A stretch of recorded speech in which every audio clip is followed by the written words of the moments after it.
Agile technology is the current buzzword amongst young software engineers and managers. And like all new waves and developments, young people think they are doing something unique, never done before. Is that really the case?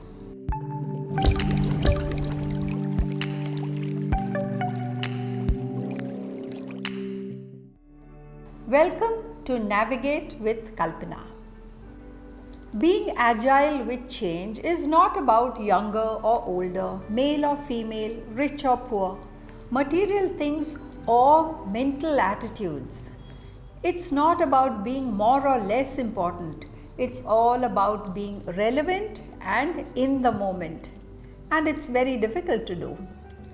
Today, I want to tell you how two grandmothers find that being agile is the only way forward. A grandmother was much loved by all.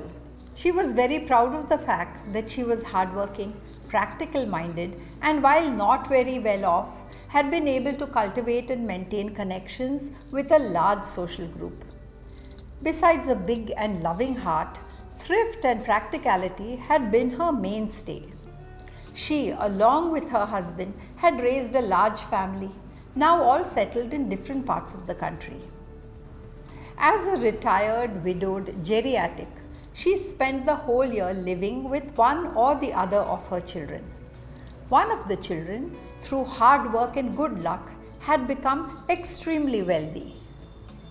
Grandma had felt no discomfort raising a family on a tight budget, but she was very upset at what she considered extravagant, wasteful, and thoughtless use of resources in the wealthy household. Everything made her uncomfortable. The very large, well-appointed bedroom suite in the swanky apartment made her feel lonely and lost. She slowly became resentful of the many steps she had to take to walk over highly polished marble floors just to get herself to the door. She disliked ordering the staff around and wanted to make her own tea. The large, extravagant dinner at an opulent hotel, lovingly arranged by the family for her birthday, annoyed her and made her uncomfortable, and she was slowly turning grumpy and resentful. Now Grandma started to feel herself shabby, but she did not want the new clothes they offered to buy. The family decided that she would be able to get around better if she used a walking stick. This made Grandma really angry, along with the suggestion that she might need a hearing aid since she appeared to miss half the conversation.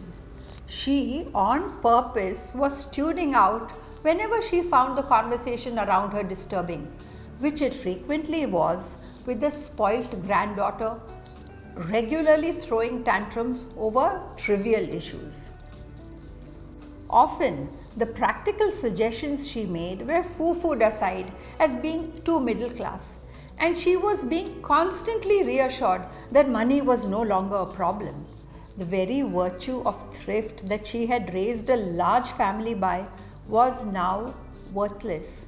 It seemed to her that they were now determined to enjoy the spoils as best and fast as they could, and she almost considered it sinful. Another grandma in another household was having a different problem. She had been the wife and mother of very important men in the city. On their untimely demise, she was forced to live with the other son, who lived in a different state and had a very different lifestyle. Here, Grandma felt isolated and lost. On the rare occasion the family did go out to social events, no one recognized her nor paid her any heed. Very few people from her own community came to visit her, and no one fawned over her. Most were not interested in her past glories.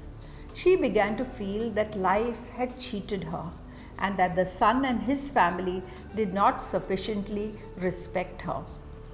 Being well educated, broad-minded, and progressive women, both these Ajjis, grandmothers, quickly learnt to accept the changes life had brought them and went on to enjoy their new experiences.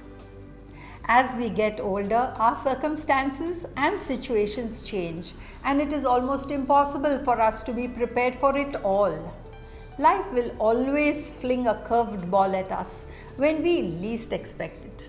Staying agile is not only a business virtue, it is a life skill we all need to cultivate, especially as we get older.